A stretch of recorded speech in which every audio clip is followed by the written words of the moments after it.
Okay, welcome to another video, and in this one we're going to look at the 2022 multiple choice paper, and we'll just look at all the cell biology questions at the beginning of this paper, and then we'll see where we get to from there. So question 1. The diagram shows a plant cell after being placed in a liquid for 30 minutes. Okay, so here's the plant cell. You get your cell wall with the double line.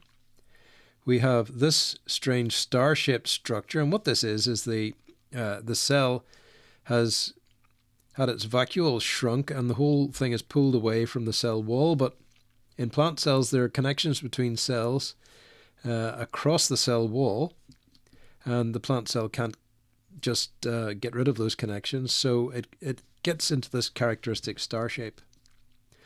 So anyway, let's have a look. This cell has become plasmolyzed due to water loss, plasmolyzed due to water gain, turgid due to water loss, or turgid due to water gain. Well, first of all, we have to recognize that this is a plasmolyzed cell, and the reason it is plasmolyzed is because it has lost water.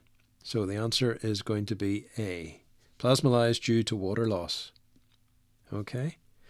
Turgid is when the vacuole is full up with water and the whole thing is pushing out against the cell wall, and you can't get any more water in because the pressure, the resistance pressure from the cell wall matches the osmotic pressure coming in, and movement of water stops into the cell until it gets used up somehow.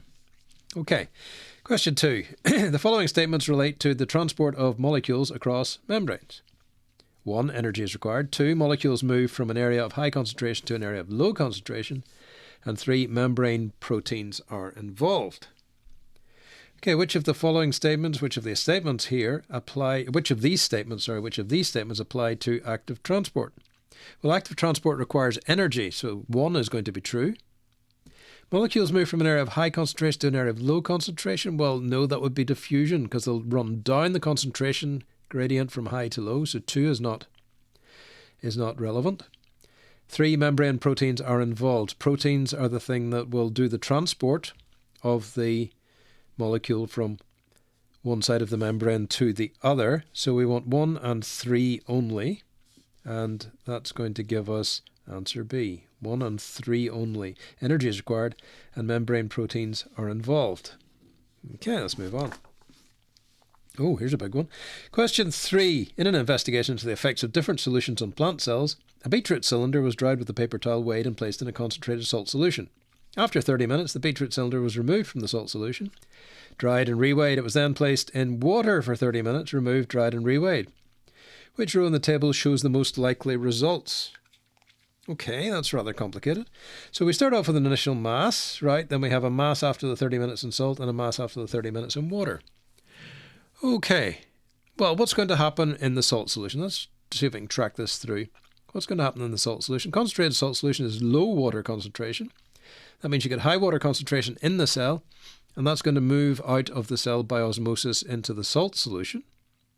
So the beetroot cylinder is going to lose weight. Okay, so our first move is losing weight, losing mass.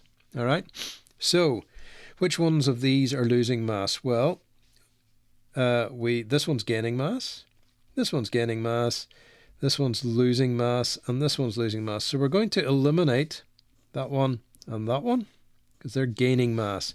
Right, now we're left with putting the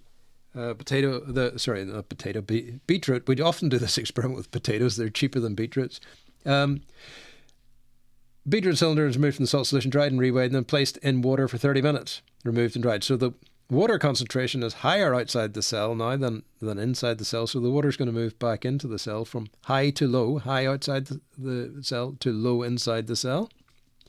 So we should gain mass, and there's only one of these is going to gain mass. This one continues to lose mass, so that's wrong.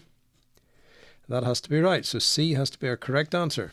All right, took a bit of work for a point there, a bit of work for our mark. Where in a cell would messenger RNA not be found? Messenger RNA, would you not find messenger RNA? Cell membrane, cytoplasm, nucleus, ribosome. Okay, well, let's just work through these. Because you probably don't learn where messenger RNA is not found, but you will be able to recognize places where it should be found. So messenger RNA is made in the nucleus, so it's going to be found there. It moves out of the nucleus into the cytoplasm. So it has to be found in the cytoplasm as well. And then from the cytoplasm, it moves to the ribosome, where it interacts with the ribosome to synthesize proteins.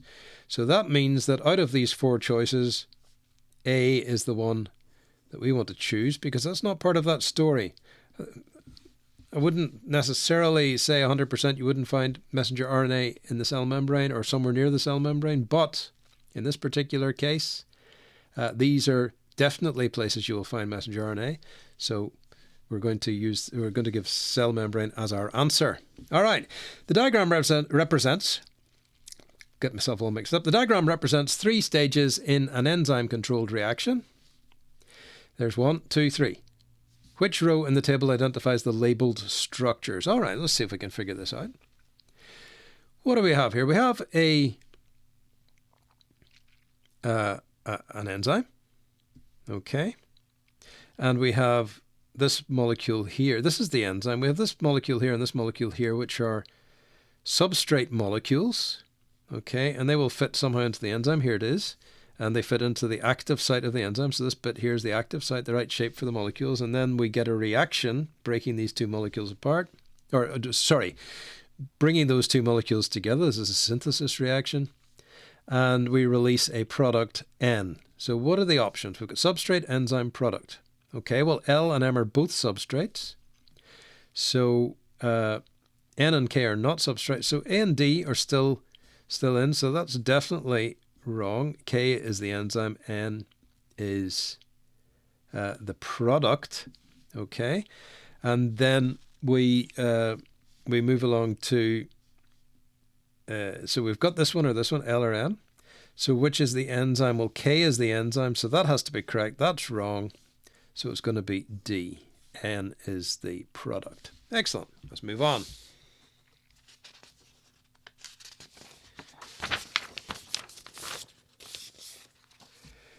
Okay, looks like 1 question to go before we move on to the next unit. So we'll just do this. The following statements relate to cellular processes completed in the mitochondria, affected by temperature, and release oxygen. Okay. Which of the statements are correct for aerobic respiration? Okay, well, aerobic respiration does not release oxygen. It uses oxygen, so that's definitely wrong. So we don't want number 3. Aerobic respiration is completed in the mitochondria, and it will be affected by temperature because it's carried out by enzymes.